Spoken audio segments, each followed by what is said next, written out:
Speaking of masaya, Nelson at Sen, merong masasaya ngayon.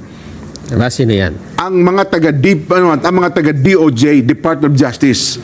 Bakit? May bonus? Ito, ipapakita ko sa inyo. Direct, ipakita mo nga gaano kasaya mga taga DOJ. Tumanggap sila ng 71 million pesos. Wow!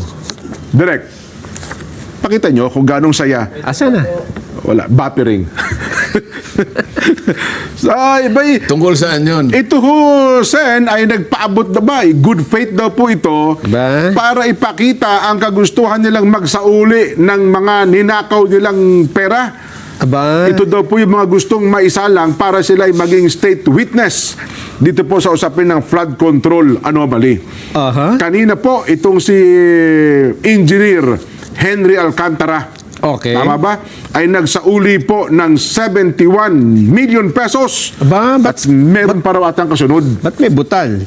Di ba pwedeng 75, gano'n, o kaya 70 lang? Kasi siyempre may dinaanan unang-una. transportation cost. Paano kinuwenta? Oo. Di ba? Oo. Ibig ba sabihin, yung pagsusoli niya na yon, katumbas na ng dapat na isoli niya pala. Yung actual na dapat isoli. Yun na ba yun? Mukhang wala Paano pa po yung Sen. kinuwenta? At paano, at sinong tatanggap? Ayan, opo. At paano natin masisiguro na nung kwentahin nila, ayun at yun na rin. Baka naman, sasabihin lang natin, ganito lang ang isosoli mo.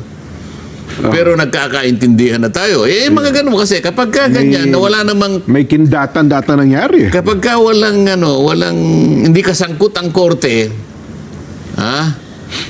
walang malinaw na pinagmulan, ay mabigat yan.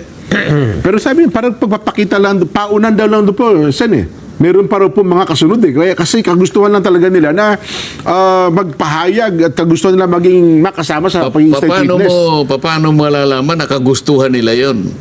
Nga, At hindi sila pinilit na ganun nga ang mangyari. Para inubliga. Oo.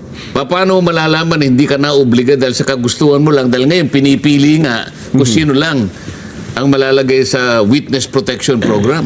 Kung sino, parang bidding ang nangyayari, Kung sino may pinakamalaki atang naibigay, yun ata maging state witness. Kaya nga yung korte kasi, kahit kailan, wag mong iitsapwera. Ang totoo niyan, kahit na ikaw ay na-aproban na witness protection, Opo. kayang-kaya pa rin tanggalin ka ng korte. Ganun Paano ngayon? Kung halimbawa, tinanggal ka rin. Opo. O di magre-reklamo ngayon.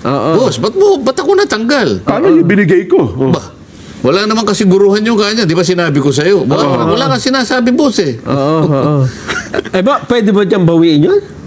Kasi hindi na siya witness, wala nang obligasyon nasa kanilang dalawa yun. Di ba? Ganun ba yun? Ba't ka pumayag ng ganyan? Sinasabi ko na nga sa inyo nun. Pagka wala sa batas kasi, huwag kang papatos sa ganyan. Kasi kapag hindi mo na nagagampanan yung obligasyon mo bilang isang state witness, pwede kang tanggalin ng korte.